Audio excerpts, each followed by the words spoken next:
and it was on. It's I a was ready to. I was ready to sit there and smile and wait for the, the 3, 2, 1 thing, but it didn't come. You 1 minute there, and then I there we. wonder if we use Be Live for this. I'm wondering if they've shortened the time it takes to get to live stream. Oh, So really? it's Oh, 3 seconds now. So I wonder if people complained that they were sitting there with a smile too long or something, right?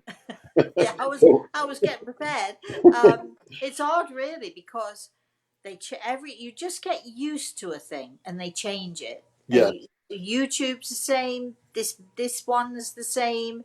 Even Facebook, you just get used to something and then they switch how you got to do it, and it's Yes. Yes. difficult for people like me who, you know, we think we've got it and then we haven't. Keeping everybody on their toes for sure. Well, welcome to Everything Is Attitude, Rosemary. We're getting close, Thank you, Al. very close to. We're in the midst of the holidays. We're very close to And Christmas it's for those who Christmas. celebrate. Yeah. Da da da da dee dee. Yeah, we're going to do some singing today, right? We're going to sing a Yes. Christmas carol or two. You better be ready. I'll be ready. I'll be ready. Oh, I was just listening to one of my favorites, Stevie Wonder. Someday at Christmas was one of my favorites by Stevie Wonder. I'm not. I don't think I know that one. I'll have to listen to it later. Yes, yes, yes. So our topic for today, I guess I'll turn it to you as far as our Okay, topic. Right? I know you have a story too, right? I do. So, well, I was thinking about Christmas, especially sort of Thanksgiving. Christmas comes sort of, hot on the heels of Thanksgiving, and people are barely taking a breath before, there it is, it's Christmas. And we know because we have all these commercials that tell us so. We know because as children, most of us who are sort of from the Western culture or Christian culture, we know that Christmas is a time of joy, it's a time of blessings, it's a time of goodwill, and all of that, because all the Christmas carols tell us so, and again, all the commercials tell us so, and the idea of making sure that our kids have, you know, oodles for Christmas, we seem to have lost in somewhere in the commercialism of Christmas. We seem to have lost the true message. But I was thinking, there are so many people out there who are struggling. They don't have money. They barely have money to feed themselves. And now Christmas is coming, and their kids are at school with other kids, and everybody's getting gifts, and everybody's getting this, that, and the other, and it has to be so hard for people who cannot, let's say, afford Christmas, because people buy into the commercialism, and they buy into the idea of what the commercials tell us we should, believe. Santa comes with his big fantastic sack of toys and all that stuff. Anyway, but I was thinking, for those of us who, and I've been there, and I know you've been there, sort of around the Christmas holidays, it can be so, so hard for those people who either can't afford Christmas, or they're going through a tough time, or they lose someone close to them at Christmas time. I know you had that same thing with your dad. Hmm. And you're supposed to smile, and you're supposed to celebrate, and I know, Al, that you feel responsible to set a good example for your kids, so you're putting on this, this great face, but inside is almost as if you're lost within you, and people Hmm. get lost within them. And so I thought we'd talk today about the things that we can do that can help us to overcome that feeling of being completely lost, or completely sort of, we're isolated within ourselves, within our own mind. We're putting on a brave face for everybody. We're doing everything that we should do to sort of, bring the joy and all of that stuff. I mean, I myself have been in a church and sung with gusto the Christmas carols that are about, but inside I'm just, I'm just really there's a completely different thing going on. Now, I have a story which has probably not a lot to do with what I've just said, but it resonates with me every time I think about it. So I'm going to take you all back to a time, long time ago. I was 15 years old, I was in the drama group at school, and we used to go out and about into to different places. We're invited to different places to perform. We had these little plays that we would put on. Our drama teacher was very involved with the the local city community of theatre. So we were always being invited to go and do performances and so on and so forth. And one day our drama teacher came to us and she told us that we were going to go. There was a local psychiatric hospital called the Towers, and the teacher had no clue. My friends had no clue, but that was where my grandmother was taken, and that was where she put herself into the Towers every time she thought she was crazy. So, and my mother, as I was growing up, knowing that I was like my grandmother, would say to me, if you're not careful, you'll end up in the Towers. Now I've got my drama teacher. I'm 15 years old, very sensitive, uh, terrified of going to the Towers, but not being able to get out of it because it was what our drama group did. We're in a bus, big bus, driving to the Towers. We come through the gates, huge gates, big wrought iron fencing everywhere. You can actually Google it. It's at the Towers in the city of Leicestershire, and it looks like one of those houses in the worst horror movies. All the towers and the different facade of the building. It looks a scary building. It looks like it should be haunted. So we're driving up, we're in the coach, and the closer we're getting, the louder my heart is thumping in my chest. And I haven't said anything to my teachers or to the other girls in the bus with us. I've not said anything to anyone. I'm just, as I'm driving up the driveway there, I'm thinking, oh my goodness, my grandmother came here, and if I'm not careful, I'm going to come here as well and maybe not come out again. We get in the place, we do our thing, they have a beautiful stage, we put on a performance. The audience are those patients who are not, let's say, not so crazy, not so out of it. They're the patients, a lot of the patients in the hospital. Afterwards, they make us tea and, biscuits, cookies, this sort of thing. Anyway. And our role, our teacher tells us, is to talk to the patients, go amongst them and talk to them and offer them tea if they'd like tea. And we're there it's almost as if the roles reverse. We're now the hosts. We've got to hand out cakes and biscuits and things to the patients. And that's okay. So we're in this enormous hall and we're using perhaps a quarter of it. We're all at the top end of this enormous hall. Which probably was some sort of a ballroom in years gone by, I don't know, but it was massive. And so we're at the top end. And as we're doing our thing, we've been instructed that we have to talk to the patients, chat to the patients, ask them how they like the performance, ask them if they want tea, whatever. As we're doing all of that, we notice a lady way, way, way down the far end of the hall, way, way down. She's sitting in the centre on a chair all by herself with her back to us. And we noticed this. I noticed this lady first of all, and I say to my friends, somebody perhaps should take her a cup of tea or something. Anyway, so everybody says, well, I'm not going, because she did look a little weird. She was way off by herself and isolated. So I said, well, I'll go.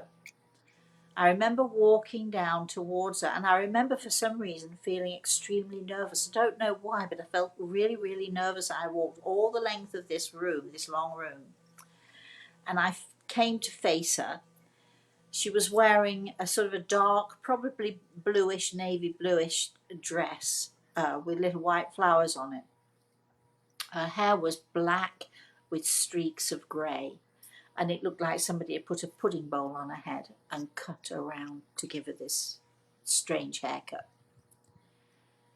She was sitting completely motionless. She had a cigarette in her hand. It was a long cigarette. she got it like this in her fingers. The ash was longer than the cigarette itself. The ash was this long, the cigarette was like this.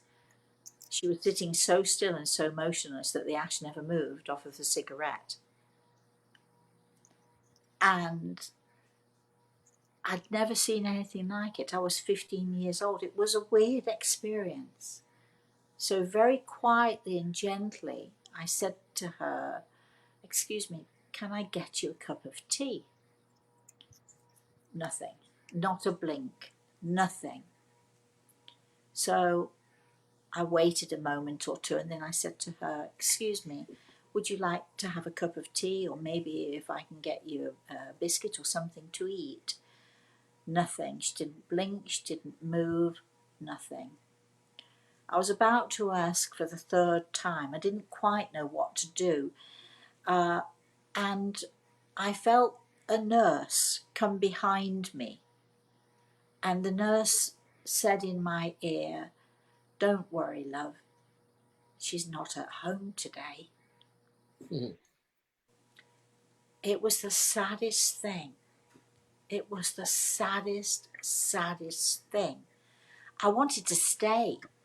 I wanted to somehow reach her. I wanted to somehow, so I don't know, reach into her. I wanted her to somehow be at home or be with us or be in that place. But this lady had completely removed herself. She totally removed herself from everything and anything. And that cigarette ash, when I left, was just burning her fingers. But she didn't move. That cigarette ash was something I remember forever. I remember walking away and walking back to my friends, but I was so distressed inside because how can somebody not be at home? I thought I was 15. How can somebody be so removed from everything, but deliberately putting themselves in that space? And I think coming back to what we're talking about, we can be singing our Christmas carols. We can be trying our best to be joyful. We can be trying our best to find that happiness and that joy. But somehow we're not a part of what's going on. We somehow remove ourselves. We're not at home, so to speak. We're in that place by ourselves and struggling to find anything at all. And I think this happens so often with people who are suffering grief, and very many people at Christmas time. You might have lost someone a week ago, a year ago, 10 years ago. But if that person is a person who you've loved and treasured, especially children, how do you make yourself at home to the rest of your family, to your friends? How do you go to work every day when you really within you you're so removed from anything and everything that's going on, especially at the time of Christmas? It brings it home to us that we see all these people who are happy and laughing and joyful. Are they the same as we are? Are they laughing and happy and joyful on the outside, but not on the inside? Are we simply removed from, are we not at home? Are we not there? We seem to be, but are we really? And I just thought, it. There are so many people who don't know what to do. They don't know how to get out of that place. They don't know how to enjoy themselves. Often it's guilt. They feel, so we've lost someone. How could I possibly laugh when they're dead? That's why am I alive and they're dead? And how can I laugh when they're not here anymore? Or how can I find the joy? Everybody's telling me to find the joy. It's Christmas time. Let's find the joy. Well, all very well for somebody else to say, but I'm not there. I don't want to be a part of life. And so many people also at this time of year are contemplating doing, we might say, stupid things. Many people contemplate suicide at these times. Many people just don't want to be at home anymore. They don't want to be there for themselves or for other people. They think that let's take this, we say the easy way. Let's just leave and go where our loved ones are. What do we do for those people? How can we inspire people in a way that helps them to understand that they, as much as we feel alone, as much as we remove ourselves, God sees all. So you can't hide from God. You can't be removed from that God force, that whatever that is. What can we say to Al to people who are struggling in this way, to inspire them to at least try to find some joy, or try to open the door a little bit so that they can be at home today? I think one of the first things is to be truthful with yourself. And you mentioned, people put on a face or a smile and get, act like everything's okay in a sense. But that's not doing anything for them except masking what's going on, right? And I think most people do those kind of things. They're just kind of Yes, but here's the thing, right? You do it, you do mask your feelings because, number one, nobody wants to see somebody crying all the time. People get right. impatient, they get irritated. Oh, come on, it was 10 years ago. Why are you still, people can be extremely insensitive anyway. But nobody wants to be with someone who isn't enjoying themselves, so we put that face on, if you like, because we're trying our very best to do the best we can for other people. We don't and want and the damper on the holiday. Yeah, and there's, I think society in general says you are supposed to be strong and almost looks down on, if you do get upset, if you do show how you're feeling, that it's a weakness too. And I know as a man, it happens, to men especially. Men But don't cry. right, and that's that. So I think people are fighting that as well. When they're faced with this time of year, they just either can't or don't want to, and then the act of acknowledgement of that too. Sometimes it gets worse before it gets better too, right? So if you're kind of putting that face on and acting strong, and it's almost easier than actually facing what you should be facing and grieving the way you should be grieving. And I know that happened to me with my father. But Tell us it, tell us a little bit about that. so so when my father passed away, it was a really odd thing because as you know, and I've talked about a little bit on the show, I was really close to my dad. Still am close to my dad. When he passed away, I actually didn't cry once at the funeral. Throughout, I didn't cry at all, and I was actively trying to help, and I think that maybe helped me in the end, in the beginning, and just trying to make sure everybody else was okay. But I never really thought if I was okay. And what ended up happening, and there's still remnants, and I've talked to you about this recently. Uh, I got angry about it instead of like grieving properly. I got almost resentful and angry because I didn't let myself grieve, because I didn't let myself go through that process, because I didn't accept um, uh, what had happened. Like all those things. Who were you angry and resentful towards? I think for me, I got probably angry um, with my father for leaving, essentially. Um, Angry with myself because we didn't find out until very late into his cancer. Um, and you always want to, just like with your kids, with your parents, or something, like you want to help them as much as you can. So I think I was angry and upset about that. But by not letting myself just cry for a day or two or whatever it was, I think that just started spiraling in my mind, and it made it a lot worse for me. And even into, he passed away, like I mentioned last show. People watched December 6th. and his birthday's on December 24th. So that even it didn't go past. It didn't stop like even a month or two later because it happened so close to the holiday the first year that he passed away. The next year, I still wasn't in a good place because everything came up and I hadn't processed it yet. I hadn't dealt with it yet. I hadn't like really um, been been able to or let myself grieve like I But should you were have. not at home to the grief.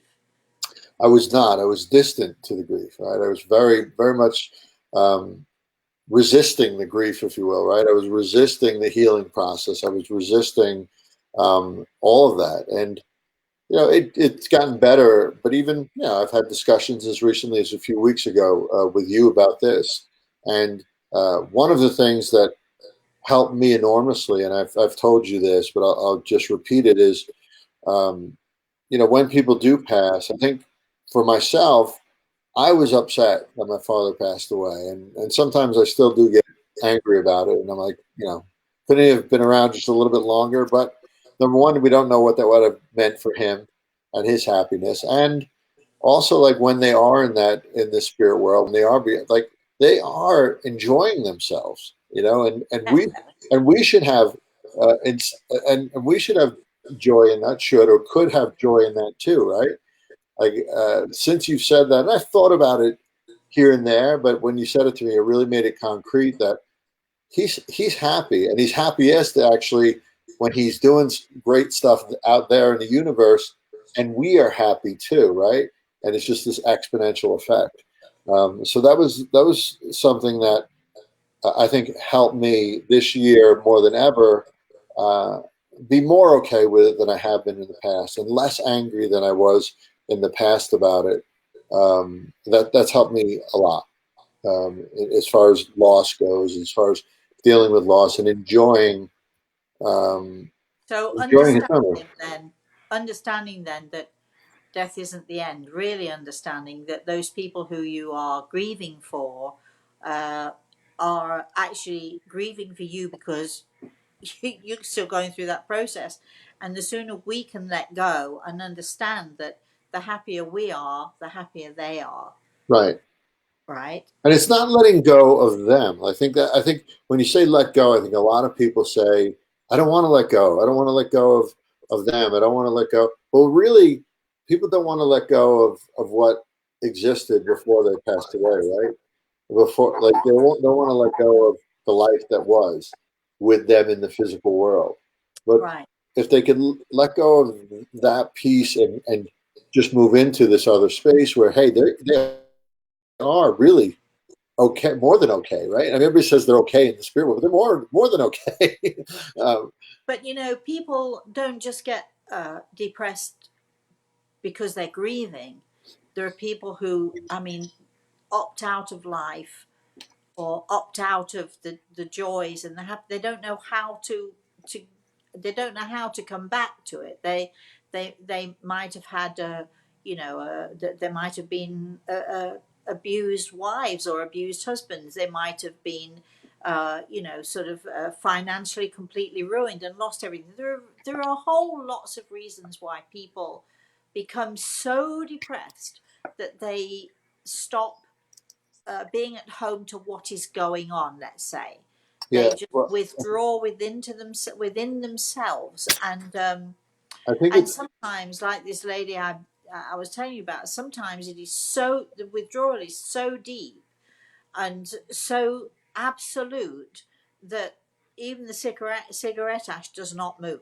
It's like yeah, there's and it wasn't. nothing going on inside.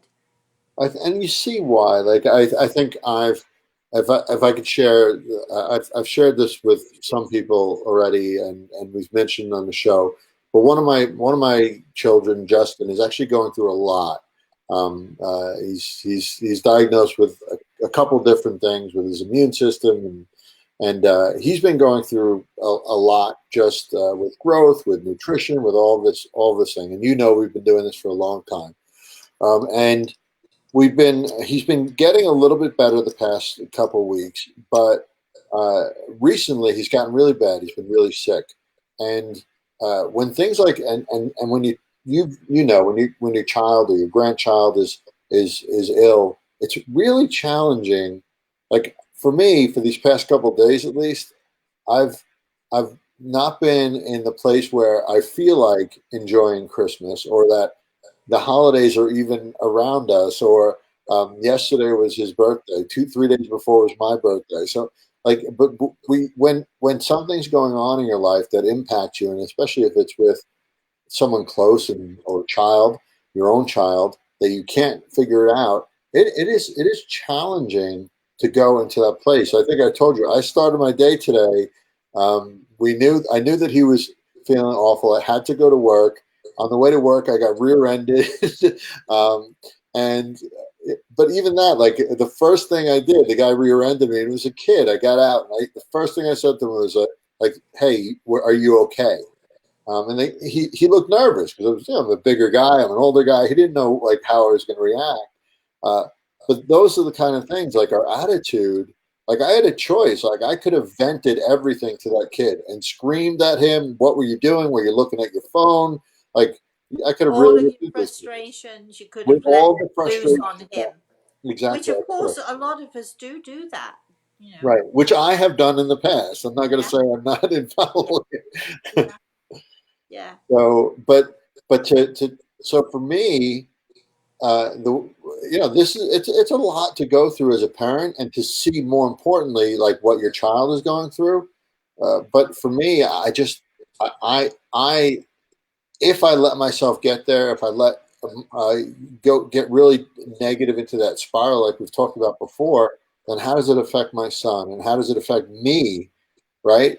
As far as where I go and how I'm feeling. And the alternative is to say, all right, let's just get to the bottom of why this is happening to him now and keep looking at options and keep seeing what's going on. And yes, still try and enjoy his birthday yesterday when he was sick as anything and say, hey, let's do something fun on Sunday when you're feeling better, right? Like those are the kind of things that we can't control.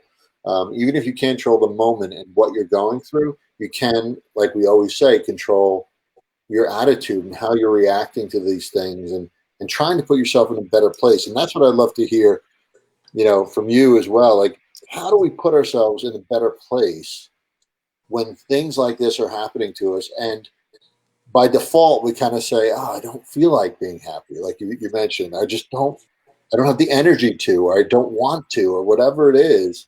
Like, how do we put ourselves in that better place? I was in I was in a store today this morning, and there's this uh, little boy. He probably is about, I don't know, 3 years old or something. Mommy, mommy, mommy, mommy, mommy, mommy. I mean, I was going around the store. I might have been in the store for about an hour and a half or something, and all you could hear was this kid, mommy, mommy, mommy. And at some point, I'm thinking, gosh, that would drive me crazy. And then I started to laugh, and I then, was thinking about it. And I was actually finished my shopping by this time. I was sitting on a chair waiting for a friend of mine to go through the checkout. And this kid is still, mommy, mommy, mommy, all the time. And I thought, that has got to be the most beautiful sound in the world, even though it drives you nuts, because there are so many mothers out there who don't have their kids anymore. Yeah, They don't hear that. They would give anything for their kid to hear their kids saying mommy, mommy, mommy, mommy, or whatever. And so even when something is driving you crazy, because this kid, I have to tell you, from time to time, I wanted to go up to the mother and say, can I help you? Can I take him for a little while and occupy him or something? Not that it's my job to do it, but anything to shut him up, I'm thinking at one point, because it was incessant, incessant. And then, of course, I started to see the humour in it, because I thought, my goodness, if it's driving me crazy, it must be driving her crazy, the mother. And she's sort of trying to deal with things and shop at the same time.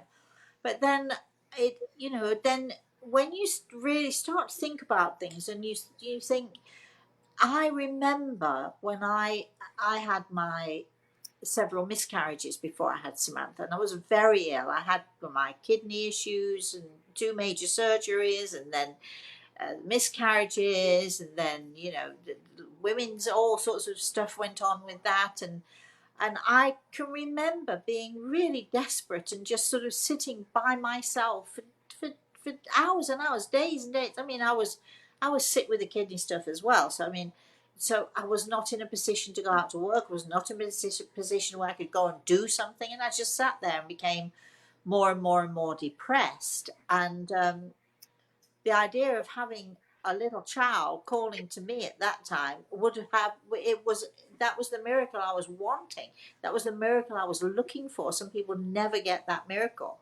And then finally, I, after 9 months of total bed rest and a lot of issues and so on, I got my mommy thing.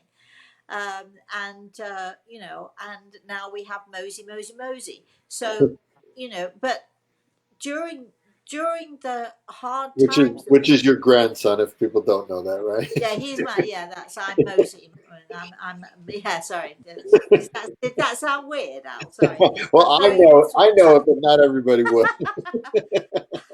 But in times when we're going through stuff, or as I said this morning, I was in this store, and at first it's like it drives you crazy and it drives you nuts and you really don't want it, but then when you start to think about it, you think, I can remember the time when I thought I'd never hear that for me. And even though it drives you crazy, something drives you crazy, you can still find the joy in the fact that you're hearing that. You can be thrilled for that mother, even if it's been an hour and a half of incessant noise for you. You can still be thrilled for that mother. And I have to say that this mother had a tremendous amount of patience, because not once did she shout at that child, not once. And which was, I think that was a big thing. But how it's a way of looking at things, isn't it? It's trying to find a way of looking at something, I think.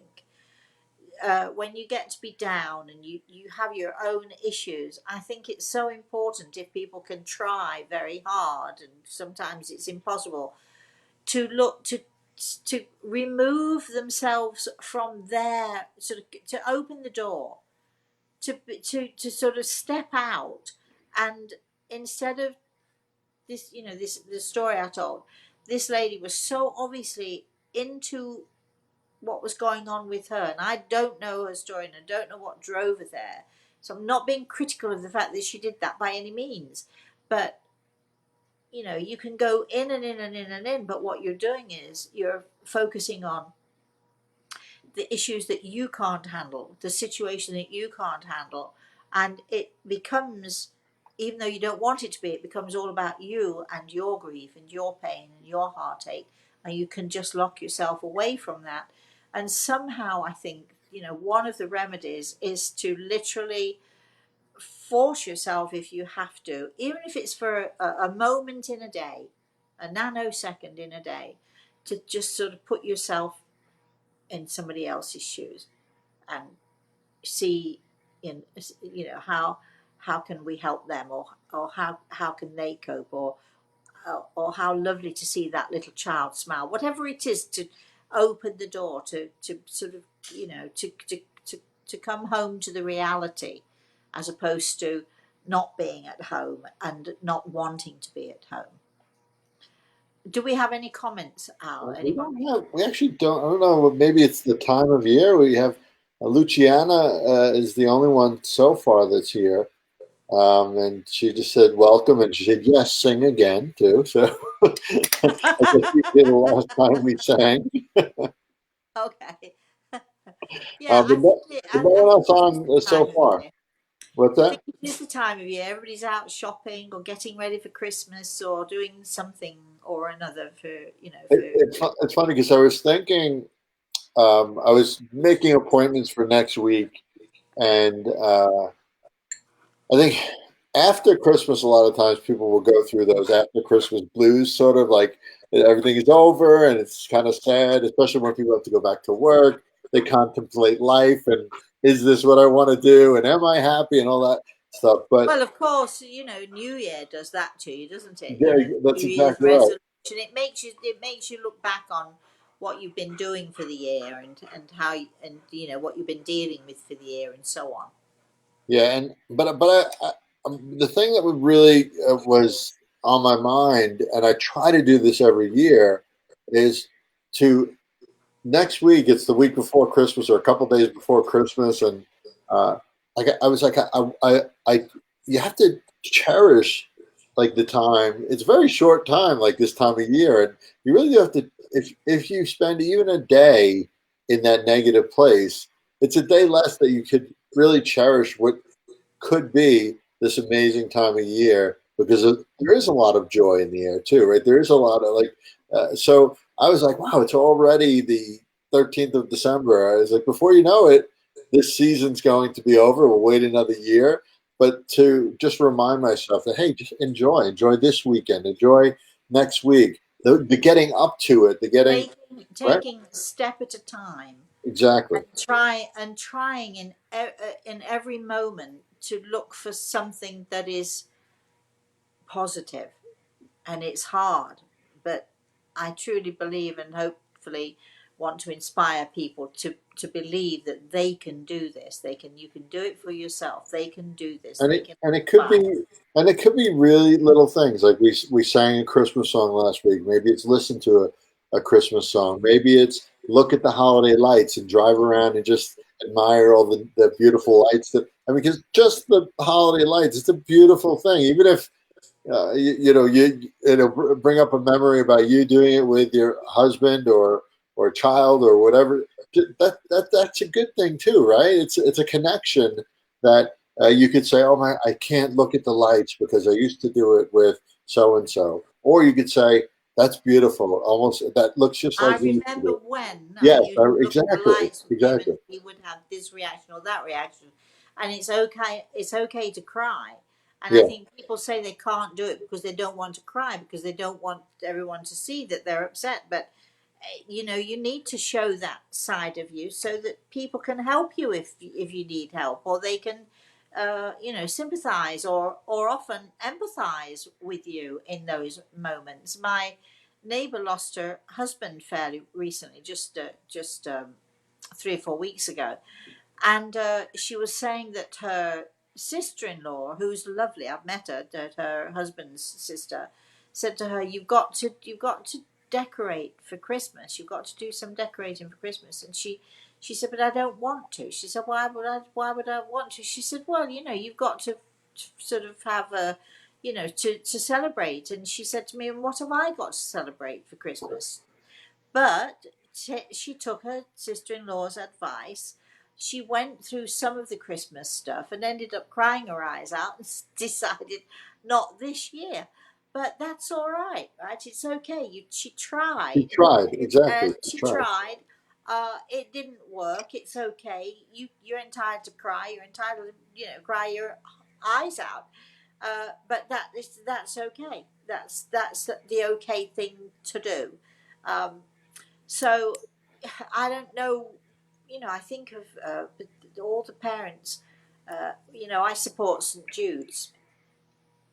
I send them something every month. It's not a fortune by any means, but I think of those kids who are fighting cancer, and the kids themselves, very often in these circumstances, are so brave. I'm sure you find that with your son. They are so brave. It's the parents, it's the carers of these kids who are really going through the mill, because and especially when you've got a child going through treatment for cancer in a cancer Yeah. hospital. And Mhm. I mean, how can those parents possibly find joy?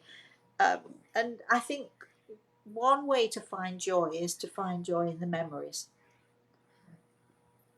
because there's not one of us who only has awful memories of life. We all have at least one good memory that we Yeah. can fall back on. Even if it's that well, I was walking through the mall and this strange lady, and she smiled at me, and I don't know why she smiled at me. Well, how about just, I remember that lady's smile. I remember when that lady smiled at me, and I remember how it felt. So falling back on memories memories with your family, memories with your father. And Rosemary, doing things about, like, for me, one of, especially this time of year, my dad and I used to get a collection of Christmas albums, and I remember vividly sitting down in the living room and going through and taking them out of the sleeves. I remember the smell of the old records, and where they would skip when you put them on, and Oh uh, yeah, so, yeah. so, like, for me, um, that's something, just listening to music. But the next time I go out to New York, I'm going to bring that collection out so that I could actually play the records, and they Maybe would you'll say get yourself. Maybe you'll get yourself one of those new yeah, record players that yeah. people are now, because they're all coming back, aren't they? They are, and my father, actually, we bought one the year before he passed away. Oh Uh, yeah, all yeah, right. we bought like an all-in-one, and we actually listened to, oddly enough, the Christmas, his last Christmas, in the physical. We actually found a record that his father, my grandfather, made from World War II Wow. when he was away at the army. We actually listened to it together for the first time ever on the record player that we had bought him at Christmas time. So it's amazing, like So how then, things as happen. you're telling the story, you've got a big smile on your face. So Yeah, memories, and yeah, put those memories in that recipe. The recipe should be about memories. It should be about thinking, trying to sort of come out of your box. uh, be home, be present. Try to be present in each moment if you can, as no matter how difficult it is. And when we you have a are couple present, comments too, Rosemary. When you finish, forget. okay. But when we're in those moments, use those moments to find the good memories, to find the memories that might make you smile, at least, if not laugh out loud. Let's And don't dismiss, right, Rosemary? Like, it's almost like the universe tends to give you things to hold on to get you out of that funk, to get you Yeah, out of that place. yeah. So if a memory comes up, or I see an old record player with a Christmas, like, don't say, "Oh God, I can't." That reminds me of my dad. Like, don't dismiss, and just say that. You know what I'm saying? Like, embrace it almost, and say yes, maybe cry, but also say that was an awesome memory, rather than I don't want to deal with that. And And you can say that's an awesome memory while you're sobbing your socks off, but you can still right. say it and appreciate it and find some joy in the fact that you actually had this time with this person. I mean, that thinking about the times that we spend with our loved ones, even if it's only momentary, those moments are joyful moments very often, aren't they? And I've always felt like the universe and God, that God force, he, she, it, whatever it is, it, they give us these things to help us, right? And it's just about We're not adjusting. alone, and I'll repeat what I said whenever it was yesterday morning. Last week, for those of you who are listening who want to go back and listen to my Healing Hands Around the World every Wednesday afternoon, you'll find it on YouTube or on Facebook. And I tell the story of a boy who couldn't speak, and how I walked through a theatre of thousands of people, and at some point came to this. I'm talking about healing and telling everybody about healing and asking if they would all join with me to give healing to this little boy. And I came upon this man amongst thousands, and the boy and his mother were way at the front of the audience. And I said to this man, would you, I just reached out for him, would you like to help me to give healing to this little boy? And he nodded, and his eyes welled up with tears. And I put the microphone to him and I said, "Can you tell us why you would like to help to give healing to this boy?" And he stood up, and he was crying. He said, "Because I am the boy's papa." Now, that in itself is the miracle. But the point I'm making is, how did I find that man? The needle in Sure. the haystack. Because we are not alone. God guides us. Grey Eagle guided me. We are guided. We are never alone. We are never left to our own devices. There's always someone in the spirit world who's helping and guiding and steering us. And I think that we have to remember that as well. Let's have the comments, shall we? So we have Diane, when I mentioned earlier, it looks like Luciana's on and not many others. Diane said, "I'm here too. I'm finding this conversation very interesting. Can relate to it, so it's helping me." And oh, I love the lights, she said.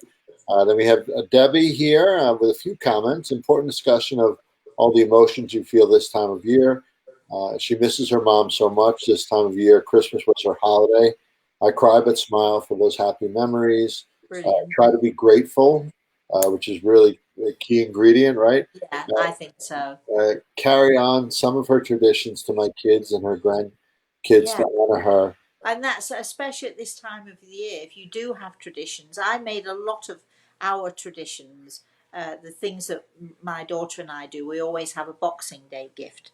We always start there. Whoever's at the house gets a gift on Boxing Day is the day after Christmas. For those of you who don't know what that is, but that we always keep one gift back and give it at Christmas on the day after Christmas. So that's a tradition. We do lots of things that I've created for my family, and you all out there listening can create those new. You can make a tradition that goes on after you. So that's great. So Well, let's and traditions too. That's the beauty of traditions is they live past they you, live right? past you. And Yeah, and they connect to your mother, father, ancestors. These things could be. We do in Italian, cooking and different things on Christmas Eve or whatever. Those are traditions that I don't even know the origin to. So well, we make the Christmas cake, of course. You've all heard about that. I always make a Christmas trifle, which is my own, which was given to me at least 100 years ago. It's a secret recipe, no longer a secret because it's in my cookbook. But there's that. But we do have these traditions. We always on Christmas morning we have mince pies and sherry for breakfast. That's what we do. That's our tradition.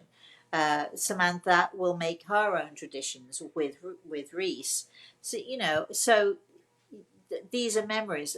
Do we have any other comments? Uh, Anyone else add Debbie anything? just added that a Norman Tabernacle Choir was her mom's music, and Oh, when nice, she hears it, it takes her back to her in spirit as well, like you brilliant. mentioned. Yeah, Brilliant. So memories are important to make them work for you, and even if they make you cry, they be joyful that you had them. Be joyful that you were with this person that you're missing, or be joyful if the situation that it's been so dire and so awful. Be joyful that you survived. Don't be resentful that somebody else died and left you. Because they're happy doing what they're doing. Be joyful that one day you will see them again, even though they're gone. How dare they leave? How dare your father leave at Christmas time? That was a really awful thing to Yeah, Rosemary. I say. remember my grandmother once said something to me that people always think that when they love or have these wonderful memories of people when they're gone, they're losing that. But she said it's actually the complete opposite. It actually adds to your soul. It adds to your spirit when you give love and you are close. Really, You wouldn't miss you wouldn't miss or be sad if you didn't have an amazing experience with that person when they were here exactly. in the physical, right? So valuing that is the important thing, right? Yes, yes, Really valuing exactly, that is the important thing. exactly. All right. Well, so we're going to wish everyone a joyful and a wonderful and a happy time of year. Please, no matter how hard this year is, and please be aware of all the people who are around you who are, perhaps smiling but not having such a good time, that they are not at home today. We can sense those people if we're sensitive enough and willing enough to look outside of ourselves. Please be present, please be at home, and please don't miss. This is, we've got the 12 days of Christmas. Don't know when they start. When do they start, the 12 days of I Christmas? think I think on Christmas, On right? Christmas, on And Christmas then it Day. ends All, on Low Christmas. Yeah. all I know is I'm on countdown. My grandson every night says to me, Mosey, how many more days? How many more days? What it really means is what he's asking me is how many days until I get to New York and we can hold each other tight and give each other lots and lots of Christmas kisses and make lots and lots of Christmas things. So that's what we're And going to create Christmas memories, right? New and Christmas and memories. and the most incredible thing about making memories in this day and age is I've got a video on my cooking channel. For those of you who don't know my cooking channel is, it's on YouTube and it's called Rosemary Althea in the Kitchen or something. And there's great video which Samantha took last year of Reese and I decorating the cake. And I mean, can you imagine when he's 20 and he's able to look back on that? I probably won't be here then, but we not only have the memories that are in our head, we have these visuals that give us these memories as well. So it's a brilliant time And to. everything is there forever now in I, the digital form. how scary is that, I mean, right? our everything's attitude will be here waiting for us, right? And my grandson, when he's 40 years old, he'll be saying to his kids, now then, let me just show you what your great grandmother used to do. So make sure those memories are going to be good ones, and make sure that what you have to say is worth listening to, Yes, worth saying and worth hearing. Okay, exactly. so I know, Al, you've got to go off and teach. We Yep. had a great time. So I'm sending Justin healing, as you know, and just take every day as a special day. Make it work for you and make some great memories. And I'll be talking to you very soon anyway. But for all of you out there, please have a very. Oh, wait a minute, I've forgotten. Sorry, forgotten. If you need to talk to Al Pisano, al@alpisano.com. If you need to talk to me, Rosemary at rosemaryalte.com. We are on Facebook. We are on Twitter. We are on Instagram. We're all over the place. You can find us. We're on YouTube. So, we're all. And come on and be a guest. Luciana, Diane, Debbie, Come on, what's anybody going can on come with on and you be a guest, right? guys? We want them on as we do want them on as a guest. I do have another guest, by the way. And Anyway, you'll create a wonderful memory too, hopefully, right? yeah, that you can have to show your kids or just watch just for your own selves. Can you imagine talking to Al and I just for an hour? Wouldn't that be wonderful? Come on, get on with it. Let's hear from you. Email al@alpisano.com and write in the subject line, I want to be a guest. Yes, And we will have you on, whatever the subject you can decide, we'll have you on to talk about.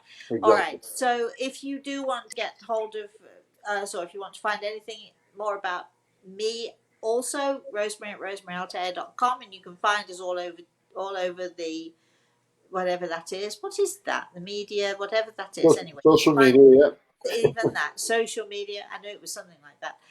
And until we see And you again. Rosemary, we will be on next week, right? I think. Yeah. Yes, I should be live from New York City. And And maybe we'll have a little guest again, right?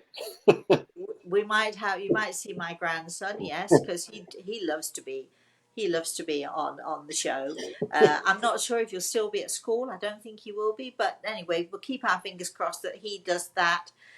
Because we'll be talking about Christmas, and maybe maybe your kids will come on as well. Maybe Yes, we'll hear from your kids. It is after all Christmas, so maybe we'll have our little Christmas show next Friday because it is the Friday next. Oh gosh, isn't that scary? yes, Next Friday is the yes, Friday before Christmas. exactly.